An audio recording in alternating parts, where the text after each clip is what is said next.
Agora nós passaremos ao segundo painel dessa tarde. Eu quero já convidar aqui para vir ao palco para fazer a sua apresentação o presidente da Sinerge Cooperativa, o João Batista Garcia Filho. O João, ele é coordenador representativa do Núcleo Setorial de Energia Fotovoltaico de Maringá, membro da Confederação Alemã das Cooperativas, a DGRV, consultor no setor de geração compartilhada e participou da Constituição, está participando da Constituição de diversas cooperativas de energia pelo Brasil. Eu peço que vocês possam saudar com a calorosa salva de palmas o João, já esteve pela manhã, vai falar agora sobre os impactos do fio B e da TUS de G, a tarifa que incide sobre a demanda contratada, na viabilidade de projetos de microgeração. O João estará conosco e depois também debatendo na parte das cooperativas. Então, com você. Obrigado, Elias. Tem. Bom, eu vou pedir licença aqui aos engenheiros e aos técnicos, porque eu não sou formado na área para falar. Alô, para falar a respeito, mas eu achei importante falar sobre essa parte de legislação, porque a gente vem trabalhando muito na prática isso no dia a dia, e de fato eu vejo uma certa mitificação do que é essa cobrança de fio B, principalmente. A TUS de G, principalmente para unidades consumidoras em baixa tensão, é uma realidade hoje, mas não deve perdurar. A gente está vendo aí uma grande movimentação, uma volta dessa discussão no Congresso para rediscutir algumas falhas, né, que assim o setor entende por parte da ANEEL. Então, mas eu vou colocar aqui o valor para vocês também dela, mesmo não acreditando que deva permanecer essa cobrança. A ideia é eu passar de forma rápida aqui a parte dos números, né, e do conceito dessa cobrança, e depois nós podemos bater um papo aí sobre os aspectos da legislação, da 14.300, da 1059, de todas essas mudanças que vem tendo aí. O que eu consegui responder aqui, estarei à disposição de vocês para a gente fazer esse debate. Bom, a legislação do setor, ela existe desde 2012, ainda na época através de resolução normativa, que é a 482 de 2012, que aonde começou tudo, aonde as pessoas puderam gerar energia em seus telhados e consumir essa energia junto à carga. Depois tivemos, em 2015, através da 687, aí o início da geração compartilhada e do autoconsumo remoto, que é essas modalidades que nós trabalhamos hoje.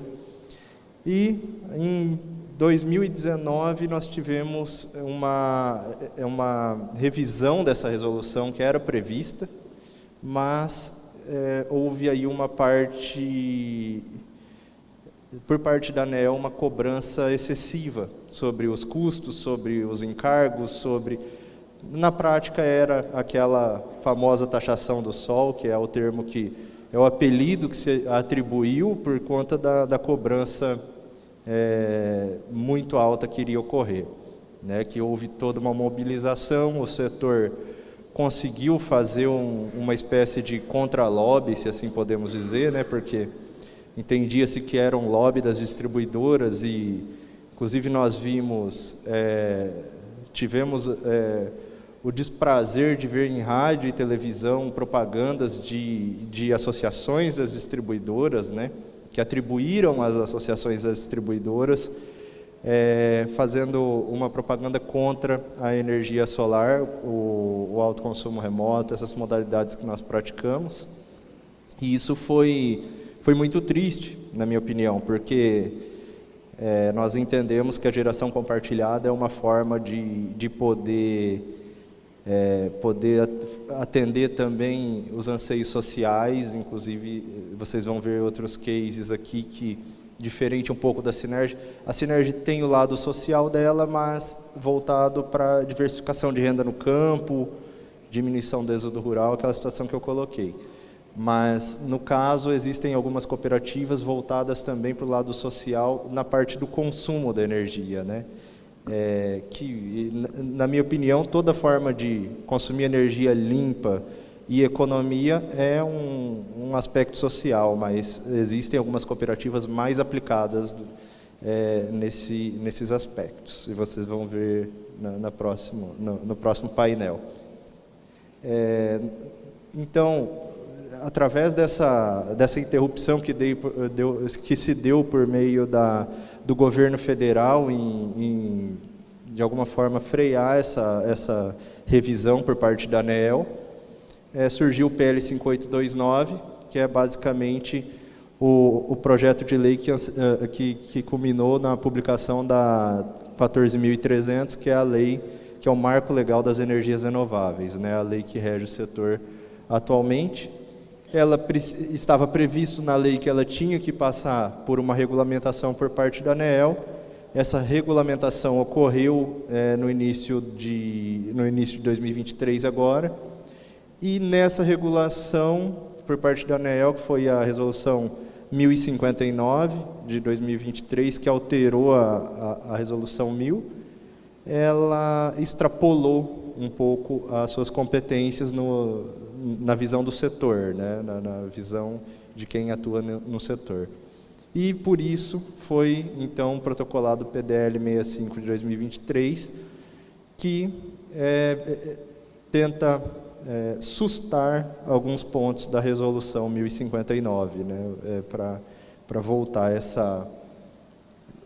a discutir essas questões e deixar claro o que o legislador, a vontade do legislador quando incluiu aqueles pontos na lei.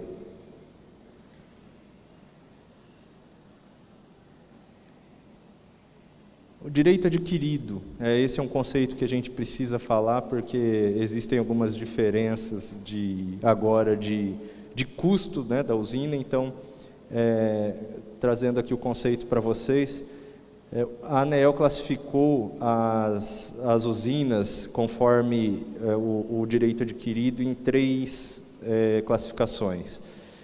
As usinas consideradas GD1 são as usinas com pareceres de acesso protocolados antes de janeiro de 2023. As usinas GD2 são as usinas protocoladas com parecer de acesso depois do dia 7 de janeiro de 2023. Elas entram numa regra de transição, que é aquela cobrança do uso da rede, né, da TUSD e do FIUB, de forma gradual, né, ou seja, 15% no primeiro ano. Eu vou passar aqui a tabelinha para vocês. E as GD3 entram na regra nova direto. Essas são principalmente usinas na geração compartilhada, com maiores que 500 kW, né, meio mega de potência, que entregam mais do que 25% da geração para um consumidor apenas. Essas usinas que, a partir de agora, elas já entram direto numa... inclusive, ela tem uma situação até mais... com algumas cobranças até maiores do que a GD2 vai ter depois do prazo aí que termina a transição. Bom, o custo de disponibilidade, o que é? Esse ponto gerou uma discussão muito grande também. O custo de disponibilidade é como se fosse a assinatura básica da fatura de energia, né? Ou seja, nós pagamos o custo de disponibilidade para poder ter o serviço da distribuidora. Mas criou-se uma discussão também que seria uma cobrança em duplicidade, ou uma cobrança até tripla com a incidência do custo de disponibilidade do FIUB. Mas isso foi revisto pela ANEEL, graças à Besolar, o trabalho da Besolar, e ficou definido, então, que Ou a usina paga custo de disponibilidade, ou ela paga o valor da energia gerada, né? Ou seja, ou paga o fio B ou o custo de disponibilidade, nunca os dois ao mesmo tempo, né? Então, e como que isso é controlado? Se a usina tiver um valor de fio B menor do que o custo de disponibilidade, prevalece o custo de disponibilidade. Se a usina tiver um valor maior, aí é cobrado então o fio B e não o custo de disponibilidade.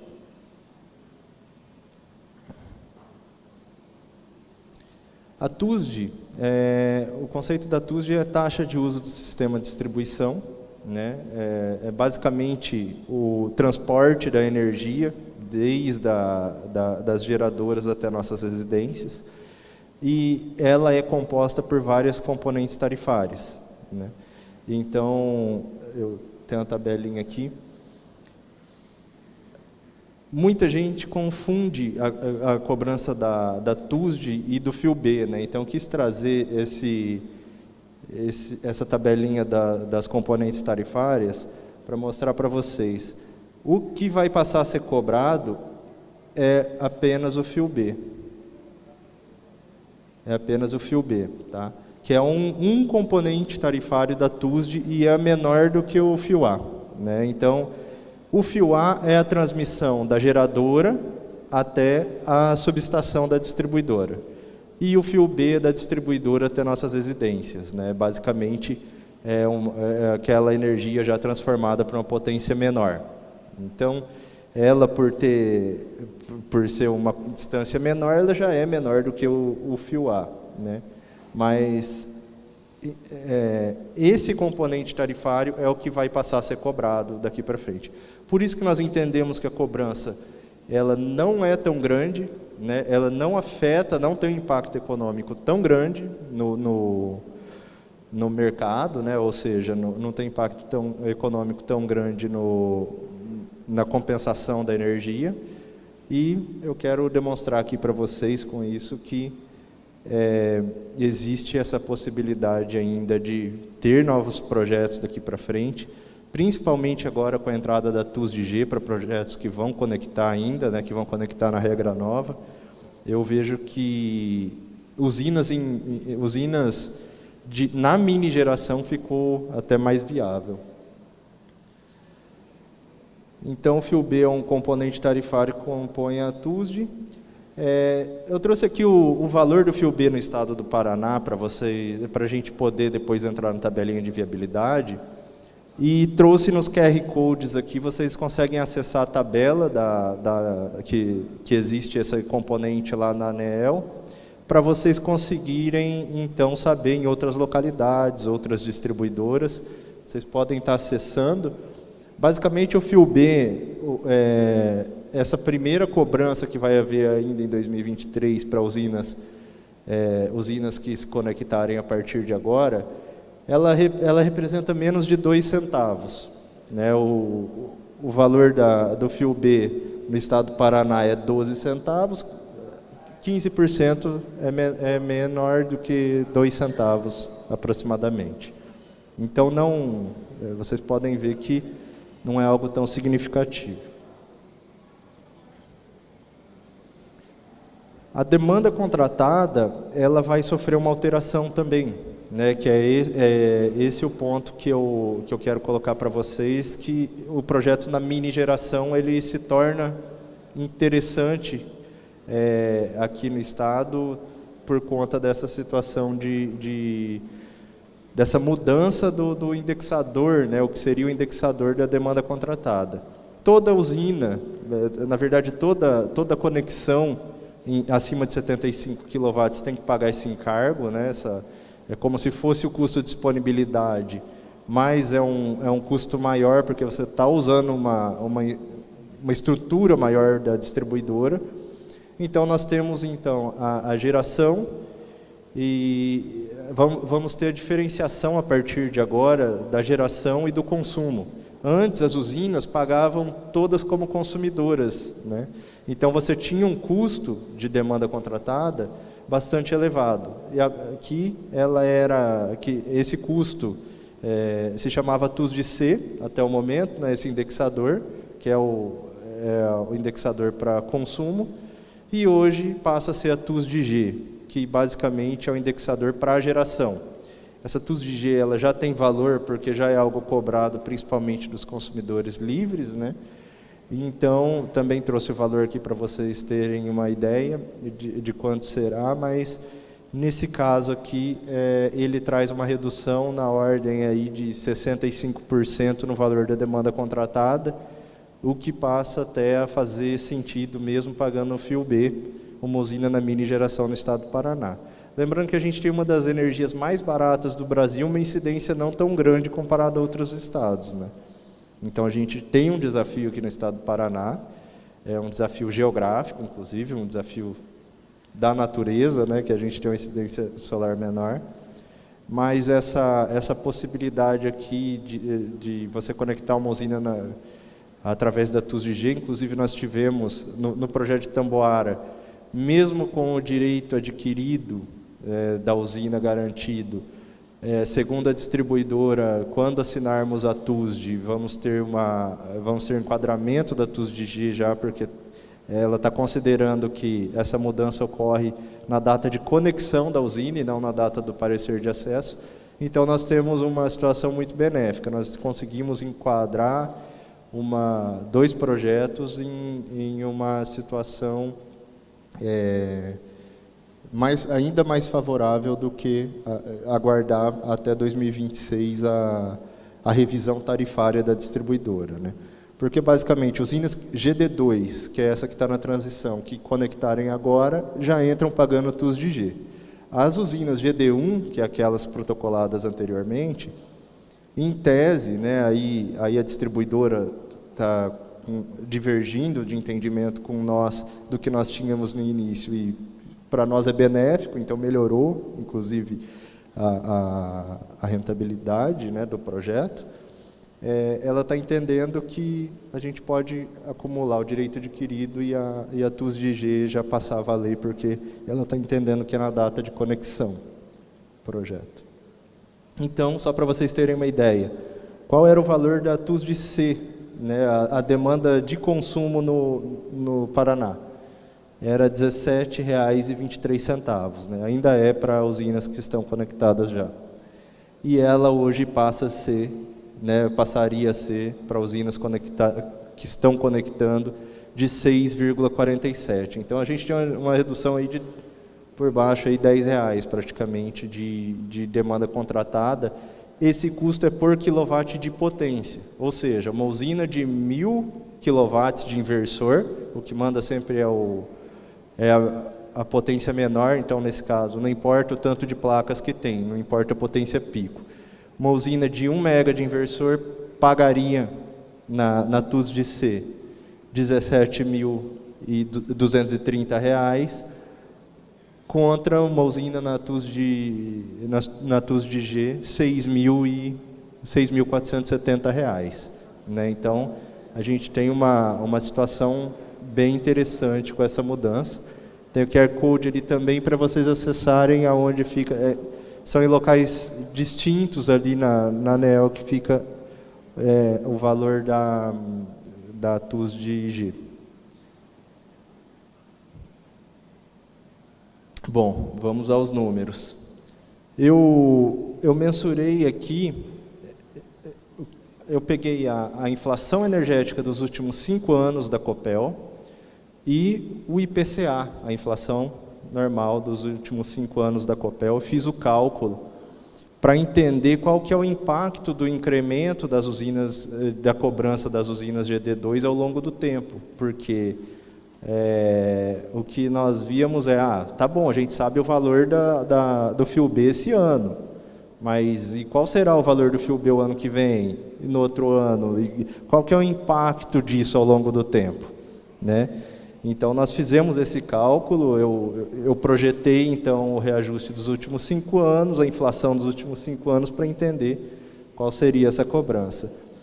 E, com isso, eu cheguei à média de 3,57% de deflação no valor da energia ao longo desse prazo, né? Ao longo desses anos. Isso representa o quê? Nós temos, então, a inflação energética hoje, ela basicamente ela é 150% do IPCA, praticamente. Tá? Quando nós temos essa diminuição de 3% ao ano, que é basicamente 50% aí, você ainda tem praticamente o IPCA de reajuste todo ano na energia. Ou seja, você está perdendo um pouco daquele reajuste todo ano, né? Ou seja, você está reajustando um pouco menos, né? Não está reajustando tão bem igual uma usina que não tem essa cobrança. Mas, gente, você ainda está acompanhando a inflação, você não está perdendo dinheiro, né? Então, é isso principalmente que eu quero mostrar para o pessoal, para desmistificar essa questão de que a energia solar passou a ser inviável. Existe até, no meu entender, na minha opinião, eu vejo uma cobrança, eu vejo, na verdade, uma situação onde o setor criou uma situação, ou você monta energia esse ano, porque o ano que vem vai taxar, vai ficar inviável. Isso demora um tempo para desconstruir essa narrativa. Mas, assim, essas contas, eu, pelo menos, já tinha feito lá atrás para ter uma ideia, né? Bom, será que eu vou ter que pensar em outra coisa, fazer, não sei, trabalhar com off-grid, por exemplo, injetar só em horário de ponta? O que eu vou fazer para ter um valor maior, né? Colocar bateria, injetar em horário de ponta para ter uma remuneração maior? Como que a gente vai fazer? Aí foi onde eu já tinha feito os cálculos, e eu, antes mesmo do início da cobrança, eu falava. Eu vi integrador falando isso muitas vezes até para cliente, eu falava, gente, não é por aí, vai com calma, porque o ano que vem está aí, né? Depois vocês vão vender equipamento solar, que jeito?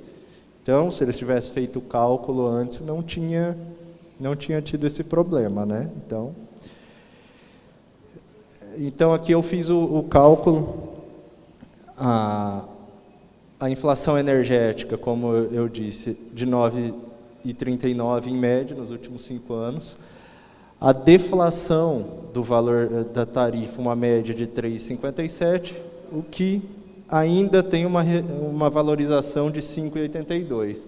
O IPCA médio nos últimos 5 anos, 5,23, o resultado foi esse. Tem uma valorização 0,59% acima do IPCA ainda. Então, ninguém está perdendo dinheiro, você está reajustando conforme a inflação, igual uma locação de imóvel, igual outro tipo de investimento.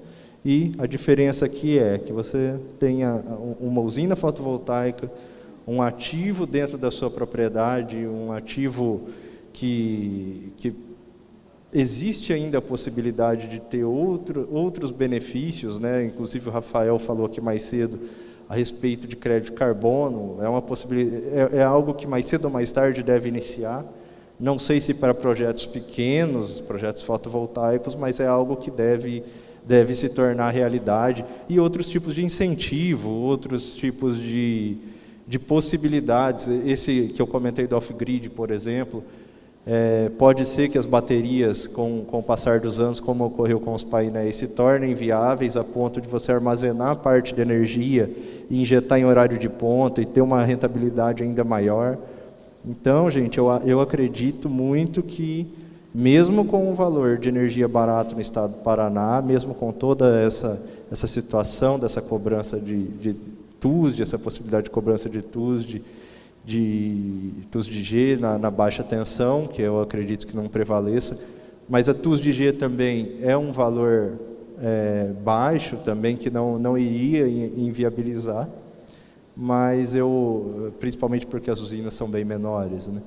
Mas eu ainda acredito muito que esses projetos tenham muito a crescer. Nós estamos tendo um crescimento vertiginoso aqui no Paraná, não só de novas usinas na microgeração muitas vezes, mas também de consumidores, uma procura muito grande por energia. Nós temos uma demanda na cooperativa de em torno aí de 1 gigawatt-hora mês, acima do que nós estamos ofertando, né? Então, nós estamos entrando constantemente em novas usinas, mas sempre negociando essa parte de colocar usinas quando tem consumo, né? E o consumo, por incrível que pareça, sempre andou essa demanda por consumo à frente da geração. Nós atendemos hoje mais de 3 mil unidades consumidoras, temos uma geração média de 2,5 gigawatt-hora mês de energia, né? Grande parte por conta de uma CGH que nós temos arrendada, que gera aí boa parte dessa energia, mas entendemos que o solar, o crescimento dele é sempre interessante, né, para a cooperativa, até porque o foco principal dela é em energia solar, e eu acho que vai se tornar cada vez mais viável e vamos ter cada vez mais potência instalada com o passar dos anos. Se alguém me perguntar aqui, João, mas tá, você falou que é viável, mas como que está esse mercado, principalmente busca por investimento? Isso eu posso trazer um exemplo para vocês na prática. A Sinergy fez uma parceria com uma empresa do mercado financeiro que faz a captação de recursos para projetos via Equity Crowdfunding, que se chama Blocks. Para startar esses projetos de uma usina que estamos fazendo em Tamboara, que inclusive é uma usina, são 2 projetos agrivoltaicos, demorou aí 15 dias para startar, né, ficou anunciando na página, e na quarta-feira passada abriu a captação de recursos. Hoje eu estava até olhando no celular aqui para subir, que está próximo de 1.650.000 reais captados em menos aí de 3 dias úteis ou algo assim, né? 2.600.000, desculpa, 2.600.000. Até vocês podem entrar no site, dar uma olhada nos projetos também. E é um projeto que ficou aí com uma remuneração aí de 17% ao ano, mesmo com a realidade nossa no estado do Paraná. Então, mesmo com a Selic com todo esse custo da Selic hoje, né, a Selic está num patamar tão alto, mesmo tendo competição, né, com outros tipos de investimento, que daí muita gente prefere investir em papel. Eu confesso que eu prefiro ter um ativo, um equity num ativo, do que um papel, mas tudo bem. As usinas têm seguro, tem então uma situação aí e tem todo o compliance da própria empresa que faz a captação de recursos. Então a gente está vendo, através dessa captação aí que já está quase em 50%, né, está 40% e alguma coisa, a gente está vendo uma possibilidade aí muito grande, principalmente de aumentar a matriz energética da própria cooperativa de forma mais rápida. E é uma discussão que nós já tivemos, inclusive, lá no grupo, né, na DGRV, para tentar fomentar as outras iniciativas também. A cooperativa está, acredito que, não sei se é a primeira iniciativa que capta dessa forma aqui, mas está tendo uma experiência que pode ser replicada para as outras cooperativas aqui presentes também. Eu acho que é uma oportunidade muito interessante para o setor como um todo e não só para a Sinergy, né? Então, vejo um futuro muito promissor para a geração compartilhada sendo desenvolvida dessa forma. Bom, pessoal, essa era a minha contribuição, e fico aberto a perguntas também a respeito das cobranças, das taxas, aí, ou outra questão de regulação, né, desafio, oportunidade aí que vocês possam ter.